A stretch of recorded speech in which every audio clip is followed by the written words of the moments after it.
Assalamualaikum warahmatullahi wabarakatuh. Bismillahirrahmanirrahim. Alhamdulillahi rabbil alamin. Wal aqibatu lil muttaqin wala udwana illa 'alal zalimin.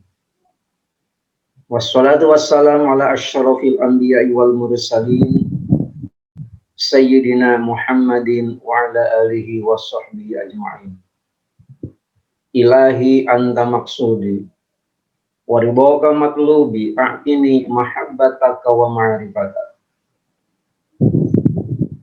Untuk guru agung kita yang mulia Pengarsa Abah Awas radhiyallahu anhu, qaddasa sirah al-Fatihah. A'udzu billahi minasyaitonir rajim. Bismillahirrahmanirrahim. Alhamdulillahi rabbil alamin, arrahmanir rahim, maliki yaumiddin. Iyyaka na'budu wa iyyaka nasta'in, ihdinas siratal mustaqim. Siratal ladzina an'amta 'alaihim ghairil maghdubi 'alaihim waladdallin. Al-Mukarramun, para wakil talqin Syekh Mursyid, Kiai Anang dari Surabaya, Kiai Mahya dari Jeddah, Kiai Jenal dari Ungaran, Semarang, Kiai Imam Sutiono dari Purbalingga. Yang saya hormati pemangku manaqib Ibu Zizi dan Ibu Ahlia, pengelola acara Bunda Haya, Profesor Kiai Triyatno, Ikhwan Akhwat rahimakumullah.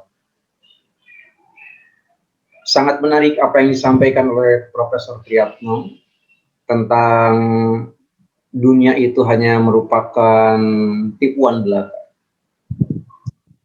Abah selaku mursyid kita itu telah memberikan kunci bagaimana agar kita bisa mengatasi segala persoalan hidup. Dari beberapa kali kita bisa bertemu dengan pengarsa Abah, itu dari sisi-sisi ataupun celah-celah waktu yang tersedia di sana di Sirna Rasa. Banyak sekali pelajaran yang dapat kita ambil, yang bisa kita terapkan dalam kehidupan kita sehari-hari. Saya ingin mencoba menyampaikan beberapa hal berdasarkan pengalaman sohbah setiap kali ke Sirna Rasa. Yang pertama, bagi orang yang punya masalah banyak, itu kuncinya hanya satu, kata Abah: perbanyak zikir. Jadi apabila ada orang mengeluh, mengadukan persoalan hidupnya kepada pengarsa Abah, Abah akan menjawab begitu. Itu yang sering saya dengar setiap kali ada keluhan yang disampaikan kepada beliau. Berzikirlah yang banyak. Karena kualitas daripada zikir kita adalah kuantitasnya. Kalau kita hanya mampu berzikir hanya 165 kali, itu kualitasnya begitu. Tapi apabila ternyata kita bisa lebih daripada itu, apakah 561, apakah 825, bahkan lebih daripada itu adalah kualitasnya. Kualitasnya demikian hebat karena sudah mampu melewati batas minimal yang 165. Yang kedua, bagi orang yang punya banyak keinginan itu dari A sampai Z itu bisa diinventarisir. Termasuk kita sendiri. Apapun keinginan kita. Abah itu ternyata selalu memberikan arahan kepada kita, perbanyak zikir. Malah sekali waktu ada kasus yang luar biasa yang dapat saya ambil pelajaran. Seseorang menelpon kepada pengarsa Abah melalui Ustadz Lukman. Dan kejadian ini hanya beberapa tahun yang lalu. Beberapa tahun yang lalu saat Abah memimpin acara manaqib di Bekasi. Ternyata orang yang nelpon itu minta langsung bicara dengan Abah. Saya tidak memperhatikan isi isi pembicaraan karena memang tidak terdengar. Hanya yang saya dengar karena Abah dengan bersuara keras, itu Abah hanya mengatakan, zikir yang banyak. Zikir yang banyak. Laksanakan sholat isti'anah sekarang. Pada waktu itu pukul 5. Pukul 5 sore. Laksanakan sholat isti'anah sekarang dan zikir yang banyak. Begitu. Sekian kata Abah. Kemudian telepon itu diberikan kepada Ustaz Lukman kembali. Oleh Ustaz Lukman, telepon itu belum ditutup. Itu. Akhirnya rupanya terjadi komunikasi lagi dengan Ustaz Lukman itu. Akhirnya yang bersangkutan, yang telepon itu minta disampaikan kepada pemirsa Abah. Minta keringanan. Dalam artian, bisa nggak dibatasi jumlahnya, jangan sampai terlalu banyak. Oleh Ustaz Lukman disampaikan lagi kepada Abah. Apa kata Abah? Yang punya urusan dia. Biar dia yang melakukannya sendiri. Jangan dibantu oleh orang lain. Kalau mau zikir banyak, untuk urusannya sendiri. Jangan dibebankan kepada orang lain. Nah, itu satu kasus yang sangat sederhana, tetapi banyak sekali, penuh arti. Artinya kalau kita punya keinginan, apapun bentuk keinginan kita, kuncinya hanya berzikirlah dengan zikir yang sebanyak-banyaknya. Itu dua. Yang ketiga, untuk mengatasi segala persoalan yang sedang kita hadapi, untuk mengatasi segala keinginan yang kita kehendaki, Abah menyarankan agar kita itu bekerja keras di atas rata-rata. Kita mungkin menerjemahkannya secara fisik. Bagaimana kita menerjemahkan bekerja keras di atas rata-rata itu? Ternyata yang dimaksudkan oleh pengersa Abah adalah kerja keras di atas rata-rata itu, kalau kita jangan dulu tidur pada waktu malam hari, sementara orang-orang lain sudah pada tidur. Biarkan mereka tidur duluan, tetapi kita jangan tidur terlebih dahulu. Tetapi pada waktu bangun tidur, kita harus bangun terlebih dahulu, sementara mereka masih dalam keadaan lelap dalam tidurnya. Itu namanya kerja keras. Kerja keras di atas rata-rata.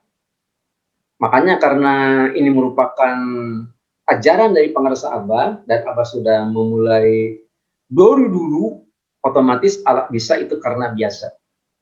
Bagaimana kita akan bisa melakukan yang demikian kalau kita sendiri tidak membiasakan dari sekarang? Itu pelajaran berharga yang ketiga.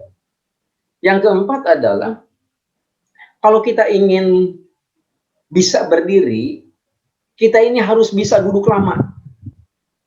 Berdiri dimaksudkan bukan hanya bangkit daripada duduk, bukan.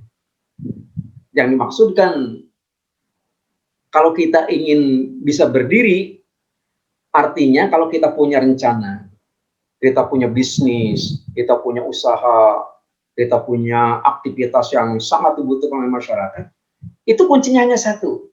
Bagaimana caranya supaya sukses? Maka kita harus mampu duduk. Dan duduknya harus lama. Nah, duduk lama ini barangkali jadi fenomena bagi kita. Karena apa? Karena kita baru bisa melaksanakan duduk agak lama itu sendiri, itu pada waktu tertentu. Ambil contoh.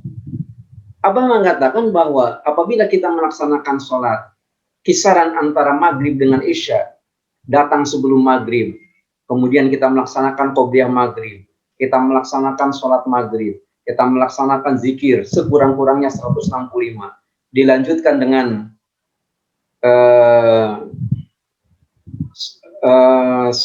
khotaman.